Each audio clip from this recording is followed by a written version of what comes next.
మీ అందరికీ కూడా ఒకటే హామీ ఇస్తా ఉన్నాను, మీ కష్టాలు నాకు తెలుసు.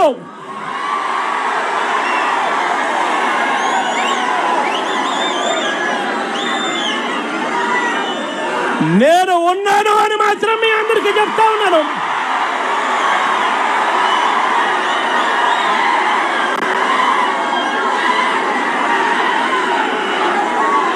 చూస్తూ చూస్తూ 2 సంవత్సరాలు దాటిపోయింది. కళ్ళు మూసుకొని కళ్ళు తెరిచేసరికి మరో 3 సంవత్సరాలు కూడా పోతాయి. ఆ తర్వాత రైతుల ప్రభుత్వం వస్తుంది అని చెప్పి కూడా ఈ సందర్భంగా గర్వంగా చెప్పగలుగుతాను.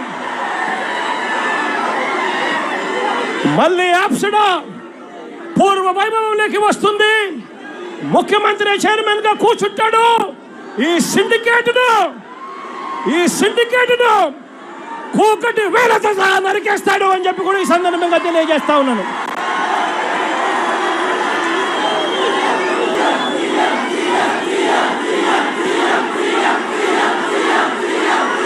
అంతవరకు ఈ ప్రభుత్వం మీద ఒత్తిడి తీసుకొచ్చే కార్యక్రమాలు ముమ్మరంగా సాగుతాయి.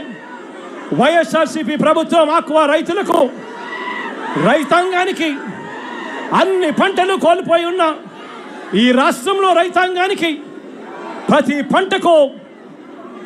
పంట వేసిన ప్రతి రైతాంగానికి చెయ్యి పట్టుకొని నడిపిస్తూ ఆ రైతాంగానికి తోడుగా ఉంటూ ఆ రైతన్నల కోసం ఉద్యమ బాట పడుతుంది అని చెప్పి కూడా ఈ సందర్భంగా ఖచ్చితంగా